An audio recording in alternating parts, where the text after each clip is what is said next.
యాక్టివిటీలో అనుభవజ్ఞులు, చాలా కాలం దీర్ఘకాలము అనుభవం ఉన్న వాళ్ళు కాబట్టి వాళ్ళు చెప్పిన పాయింట్స్ అన్నీ కూడా నోట్ డౌన్ చేసుకోవడం జరిగింది అధ్యక్ష. అయితే ప్రభుత్వ విధానం చేసే అధ్యక్ష ప్రధానంగా ఏదైతే పే రివిజన్ కమిషన్ దానికి సంబంధించిన ఇంటరిమ్ రిలీఫ్ ఉందో అందరికి తెలిసిండేదే, పలు మంది మెంబర్లు చెప్పడం కూడా జరిగింది. కానీ ప్రభుత్వం తరఫున కూడా మరొకసారి కూడా తెలియజేస్తా ఉన్నాను అధ్యక్ష, 311 మీద ఒకసారి 27% ఆల్రెడీ ప్రొవైడ్ చేయడం జరిగింది. ఇది యాక్చువల్గా first 11th pay revision commission ఏర్పాటు చేయడము 28 మే 2018. అయితే కొత్త ప్రభుత్వం ఏర్పాటు చేసుకున్న తర్వాత 1 జూలై 2019 నుంచి ఎఫెక్టివ్గా 27% బేసిక్ పే మీద రిలీఫ్ ఇవ్వడం జరిగింది అధ్యక్ష. అదేవిధంగా అదే శాతమే పెన్షనర్స్ కూడా రిలీఫ్ ఇవ్వడం జరిగింది అధ్యక్ష అదే తేదీ నుంచి. దీనివలన అధ్యక్ష దాదాపు 8 లక్షల మంది ఎంప్లాయీస్కు ప్రభుత్వానికి అదనంగా ఖర్చు భారం వచ్చేసి 6,950 నుంచి 7,000 కోట్ల అధ్యక్ష. 8 లక్షల మంది ఎంప్లాయీస్తో పాటు దాదాపు 3.5 లక్షల మంది పెన్షనర్స్కు 2,340 కోట్ల అధ్యక్ష. అంటే దాదాపు 9,290 కోట్లు, 9,000 కోట్లు అనుకోండి అధ్యక్ష సంవత్సరానికి అదనంగా భారం కానీ అదనంగా ఖర్చు కానీ. పే రివిజన్ కమిషన్ రిపోర్టు సమర్పించడం జరిగింది అధ్యక్ష. ఆ రిపోర్టు ఈ మధ్య కాలంలోనే సమర్పించారు ప్రభుత్వానికి. ప్రభుత్వము ఒక committee under the chairmanship of chief secretary పరిశీలిస్తున్నారు అధ్యక్ష. ఆ తర్వాత ఫార్మల్గా ఇంప్లిమెంటేషన్ ఆఫ్ 11th PRC అనేది జరుగుతుంది అధ్యక్ష. అయితే ఇందులో అధ్యక్ష మనం ఒకటి గమనించాల్సినది 2019 నుంచి చూసుకున్నట్లయితే అఫ్కోర్స్ ఎక్కడైనా కానీ ఇన్ఫ్లేషన్ వలన ఆటోమేటిక్గా మనకు ఖర్చులు పెరగడము, మనకు రూపాయి విలువ కూడా దాని ప్రకారంగా కరస్పాండింగ్గా మారడము, అందుకోసమే మనకు అలవెన్స్ కానీ డియర్నెస్ అలవెన్స్ కానీ పే రివిజన్ పీరియాడికల్గా చేయడము, ఈ సబ్జెక్ట్ అంతా కూడా బాగా క్షుణ్ణంగా అందరికీ తెలిసిన విషయమే అధ్యక్ష. కాకపోతే 2019 నుంచి గమనించినట్లయితే అధ్యక్ష అనుకోకుండా ప్రపంచవ్యాప్తంగా అండ్ దేశవ్యాప్తంగా కూడా బాగా ఎకనామిక్ స్లోడౌన్ ఉంది అధ్యక్ష. స్లోడౌన్ వలన నేషనల్ రెవెన్యూస్ కానీ స్టేట్ రెవెన్యూస్ కానీ కరస్పాండింగ్గా బాగా తగ్గడం జరిగింది అధ్యక్ష. దాంతోపాటు ఎప్పుడైతే కోవిడ్ అనేది ఈ విపత్తు వచ్చిందో దానివలన ఇంకా అసలు కోలుకుండే పరిస్థితుల్లో ఉన్నామా లేదా స్లోడౌన్ వలన అనే పరిస్థితుల్లో ఇంకా చావుదెబ్బ మాదిరి పడడం జరిగింది అధ్యక్ష. దాదాపు ఏప్రిల్ మే జూన్ 3 నెలలు చూసినట్లయితే, ఏప్రిల్ మే జూన్ 3 నెలలు చూసినట్లయితే అధ్యక్ష ఇంచుమించు 0 రెవెన్యూస్ అధ్యక్ష. ఎందుకంటే లాక్డౌన్ వలన దాదాపు కంప్లీట్ స్తంభించబడిపోయి ఆల్మోస్ట్ 0 రెవెన్యూస్ అధ్యక్ష. ఏదైతే మన రెవెన్యూస్ దాదాపు 0 అయిపోయినాయో దాంతోపాటు కరస్పాండింగ్గా కేంద్రం నుంచి ఏదైతే పన్ను వాటాలో మనకు రావాల్సిన భాగం ఉందో అది కూడా ఆల్మోస్ట్ కరస్పాండింగ్గా దీంతో పాటు తగ్గిపోవడం, విపరీతంగా తగ్గిపోవడం జరిగింది అధ్యక్ష. ఆ తర్వాత అధ్యక్ష జిఎస్టీ వలన ఏదైతే చాలా వరకు కూడా ఆల్మోస్ట్ 3/4 భాగం పైన మనకు పన్ను ఏదైతే విధానం చేసే హక్కు మనం కేంద్రంకు ఇవ్వడం జరిగిందో యావత్తు భారతదేశం అంతా కూడా, అందులో భాగంగా రిలీఫ్ అనేది అదనంగా మళ్ళా మనం ఏదన్నా కానీ అప్పు చేసేదానికి ఇవ్వడం జరిగింది అధ్యక్ష. సో అప్పు చేసినా దీన్ని మళ్ళీ రీపేమెంట్ కూడా ఉంటుంది, బై కేంద్రమే చేస్తారు కానీ అది ఒక పీరియడ్ ఆఫ్ టైం మీద చేస్తారు అధ్యక్ష. సో ఇవన్నీ కలుపుకున్నట్లయితే బాగా విపరీతమైన స్ట్రెస్డ్ పరిస్థితి ఉండగా అయినా కూడా దాదాపు 9,000 చిల్లర కోట్ల సంవత్సరానికి అదనమైన భారం కూడా రాష్ట్ర ప్రభుత్వము వివిధ పరిపాలనలో ఉండే ఖర్చులతో పాటు దీన్ని కూడా సమర్థవంతంగా డీల్ చేస్తూ ఉన్నారు అధ్యక్ష. అయితే ఇక్కడ ఒక్కటి మనం గమనించాల్సిన విషయం అధ్యక్ష, దేశంలో మనము అందరం కలిసి ఒక సమాజంలో ఒక కలెక్టివ్గా ఉన్నప్పుడు మనకు స్ట్రెస్డ్ పరిస్థితుల్లో ప్రయారిటీ వచ్చేసి the most poor and down trodden ఎవరైతే ఉన్నారో వాళ్లకు మోస్ట్ ప్రయారిటీ ఇవ్వాల్సిన బాధ్యత ఆటోమేటిక్గా ప్రభుత్వం మీద వస్తుంది అధ్యక్ష. సో ఎవరైతే వెనుకబడిన వాళ్ళు ఉన్నారో, ఎవరైతే పేదరికంలో ఉన్నారో, ఎవరైతే బిలో పావర్టీ లైన్ ఉన్నారో, ఎవరైతే వెదర్ రూరల్ ఏరియాస్ కానీ అర్బన్ ఏరియాస్ కానీ బాగా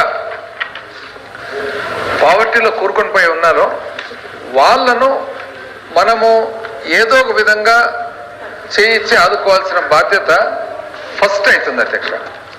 సో ఆటోమేటిక్గా ఇన్ కంపారిజన్ ఎప్పుడైతే స్లైట్లీ ఈవెన్ దో మనకు రైట్ ఉన్నా కూడా స్లైట్లీ మనం బెటర్ పొజిషన్లో ఉన్నప్పుడు ఎంతో కొంత మనము సమాజంలో కలెక్టివ్గా మనము ఫస్ట్ వాళ్ళందరినీ కూడా చూసుకోవాల్సిన బాధ్యత వెదర్ అది లీగల్గా కానీ టెక్నికల్గా కానీ మారల్గా కానీ మన మీదనే పడుతుంది అధ్యక్ష. అందుకనే ఇంతకుముందు గౌరవ సభ్యులు చెప్పినట్లుగా కొంతమంది బయట మరి ఇవన్నీ జరుగుతూ ఉన్నాయి కదా వెల్ఫేర్ స్కీమ్స్కు మాత్రం చేస్తున్నారంటే as there is a limited resource we have to use in whatever way the government feels the responsibility is most. So the responsibility most వచ్చేసి the most poor and down trodden ఎవరైతే ఉన్నారో వాళ్లకు first priority. That does not mean that this is neglected, but stressed పరిస్థితుల్లో first priority అక్కడ ఇవ్వాల్సిన బాధ్యత జవాబుదారితనం ఉంది కాబట్టి government is going ahead with that policy అధ్యక్ష. అదేవిధంగా అధ్యక్ష ఏపీఎస్ఆర్టీసీ విషయానికి వస్తే దాదాపు ఇది చరిత్రాత్మక నిర్ణయం అధ్యక్ష. ఇది చాలా అంటే ఎంతో పేషెన్స్తో ఎంతో జాగ్రత్తగా డీల్ చేయాల్సిన విషయం అధ్యక్ష. అయినా కూడా ఇచ్చిన మాటకు కట్టుబడి ఉండి దాదాపు అధ్యక్ష 51,500 మంది ఎంప్లాయీస్ అధ్యక్ష, 51,500 మంది ఎంప్లాయీస్తో కూడి ఇంచుమించు ప్రభుత్వం మీద సంవత్సరానికి 3,000 పైన డైరెక్ట్గా శాలరీస్ ఇచ్చే బాధ్యత ప్రభుత్వం తీసుకుంది అధ్యక్ష. తీసుకొని పబ్లిక్ ట్రాన్స్పోర్ట్ డిపార్ట్మెంట్ ఫామ్ చేయడం, కొత్త డిపార్ట్మెంట్ అండర్ టిఆర్ఎన్బి డిపార్ట్మెంట్ ఫామ్ చేయడము, మరి ఎంప్లాయీస్ కూడా ఏపీజీఎల్ఐ కానీ ఈహెచ్ఎస్ కానీ అప్లై చేయడం అధ్యక్ష. ఇది ఆల్మోస్ట్ దాదాపు మనము పక్క రాష్ట్రాలతో పోల్చుకున్నట్లయితే కూడా అధ్యక్ష ఇది very historical decision, very daring decision and government మీద ఎంతైనా అంటే it is almost challenge to now once again prove that government can handle this department and provide service to the public better than the previous corporation and also run it more efficiently. It is a challenge Adhyaksha, but even very well knowing that it is a challenge, మాట కట్టుబడి ఇది కూడా take up చేయడం జరిగింది అధ్యక్ష. దాదాపు 51,500 మంది అధ్యక్ష. అండ్ ఎందుకు అన్రెస్ట్ వచ్చింది అంటే అధ్యక్ష ఏపీఎస్ఆర్టీసీలో because over period of time కొన్ని దశాబ్దాల పాటు corporation was running in losses. ఎప్పుడైతే కార్పొరేషన్ లాసెస్లో వచ్చిందో వాళ్లకు ఒక జాబ్ సెక్యూరిటీ అనేది లేకుండా పోయింది అధ్యక్ష. Corporation white was running in losses. Successive governments అంతా కూడా the subsidy that they had to have provided to the corporation was in fact not given at the right point of time. So ultimately it led to losses and it led to insecurity in the employees which necessitated this government to take that decision అధ్యక్ష. అదేవిధంగా అధ్యక్ష వివిధ ప్రభుత్వం ఏర్పాటు చేసుకున్న తర్వాత అధ్యక్ష ఇంతకుముందు గౌరవ సభ్యులు గోపాల్ రెడ్డి గారు చెప్పడం జరిగింది. ఎంతో మంది అధ్యక్ష ప్రభుత్వంలో పనిచేసే వివిధ as part of CSDS schemes కానీ లేదా as part of some sort of contracted కానీ లేదా some sort of semi government ఎంప్లాయ్మెంట్లో ఉండే వాళ్ళందరూ కూడా దాదాపు కొన్ని దశాబ్దాల పాటు ఎస్పెషలీ సిఎస్డిఎస్ సెంట్రల్ స్కీమ్స్ లో పనిచేసే వాళ్ళందరూ అధ్యక్ష కొన్ని దశాబ్దాల పాటు వెరీ మీగర్ అమౌంట్ ఆఫ్ ఆన్రోడియంతో పనిచేసే వాళ్ళ అధ్యక్ష honorarium remuneration, but the remuneration they were getting was extremely meagre.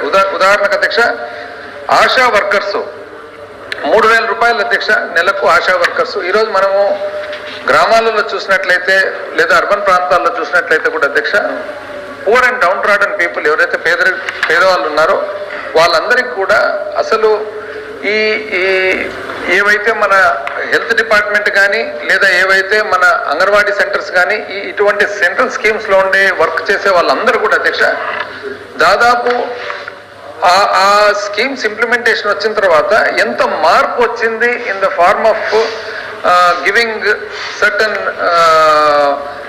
ఇది health and other education related and వీళ్ళ ఆరోగ్యానికి సంబంధించిన ఇదంటే కూడా ఎంత మార్పు వచ్చింది పిల్లల్లో సమాజంలో అనేది మనం గమనిస్తుంటాం అధ్యక్ష.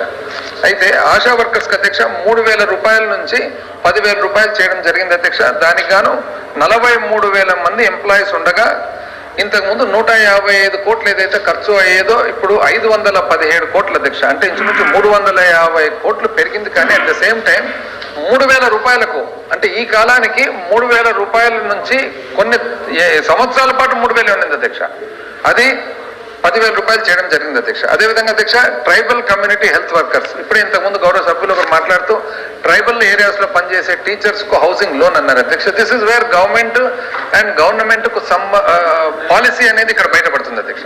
ఎస్, ట్రైబల్ ఏరియాస్ లో పనిచేసే టీచర్స్ కు హౌసింగ్ లోన్ ప్రొవైడ్ చేయడం చాలా ఇంపార్టెంట్. కానీ అట్ ద సేమ్ టైం మనము ఒకవేళ బాధ్యతతో హ్యుమానిటేరియన్ దీని ప్రకారం చూస్తే tribal community health workers probably deserve more priority in comparison. That is why అధ్యక్ష 400 రూపాయలు నెలకు అధ్యక్ష ఇచ్చేవాళ్ళు 400 రూపాయలు ఓన్లీ నెలకు ట్రైబల్ ఏరియాస్ లో పనిచేసే హెల్త్ వర్కర్స్ వాళ్ళకి ఎంత అధ్యక్ష పెంచిండేది 4,000 రూపాయలు నెలకు. 400 నుంచి 4,000 అధ్యక్ష. 2,652 మంది ఎంప్లాయీస్ ఉండగా దాదాపు ఇంతకు ముందు 1 కోటి అయ్యేది ఇప్పుడు 13 కోట్లు అయితే ఉంది అధ్యక్ష. అదేవిధంగా అధ్యక్ష municipal outsource public health workers ఇంతకు ముందు గౌరవ సభ్యులు మున్సిపల్ వర్కర్స్ గురించి కూడా మాట్లాడడం జరిగింది అధ్యక్ష. అయితే ఆల్మోస్ట్ అధ్యక్ష మనం చూసినట్లయితే గ్రామ పంచాయతీ విషయంలో కానీ మన మున్సిపల్ అంటే మేజర్ గ్రామ పంచాయతీలు కానీ మున్సిపాలిటీలో కానీ వాళ్ళు ఎవరైతే మన శానిటేషన్ చూసుకునే వాళ్ళు పబ్లిక్ హెల్త్ వర్కర్స్ ఉన్నారో అధ్యక్ష వాళ్ళు చూసినట్లయితే అసలు దాదాపు కాలువలు కానీ చెత్త కానీ క్లీనింగ్ కానీ పాపం నిజం చెప్పాలంటే మనకి ఎంటైర్ సిస్టంలో అధ్యక్ష నిజంగా మోస్ట్ డిజర్వ్ పీపుల్ వాళ్ళు. నేను 2 సార్లు నేను గ్రామ సర్పంచ్ గా పనిచేసినాను అధ్యక్ష. నేను దాదాపు 11 సంవత్సరాలు సర్పంచ్ గా పనిచేసినాను. ఆల్మోస్ట్ పొద్దున 6 గంటలకు ఎన్నోసార్లు నేను 6 గంటలకు పొద్దున గ్రామ పంచాయతీ ఆఫీస్కి పోయి స్వీపర్లు అందరూ వచ్చి స్వీపర్లు పనికి ఎక్కినారా లేదా అని చెప్పి పోయి చూసేవాడిని అధ్యక్ష. ఎందుకు చూసేవాడిని నేనంటే కనీసం మనం 6 గంటలకు పోయి చూసుకుంటే మనం వస్తాం అడపాదడపానన్న ఎగ్జిక్యూటివ్ ఆఫీసర్ అప్పట్లో పంచాయత్ సెక్రటరీ గారు అధ్యక్ష ఎగ్జిక్యూటివ్ ఆఫీసర్ అనేవాళ్ళము ఈవో అన్న వస్తాడని చెప్పే ఉద్దేశంతో పోయేవానికి ఐ హావ్ సీన్ అధ్యక్ష పబ్లిక్ లెట్రిన్లు ఎట్లుంటాయని నేను చూసిన. నాకు ఇక్కడ పబ్లిక్ లెట్రిన్లు ఎట్లున్నాయని ఎంతమంది గౌరవ సభ్యులు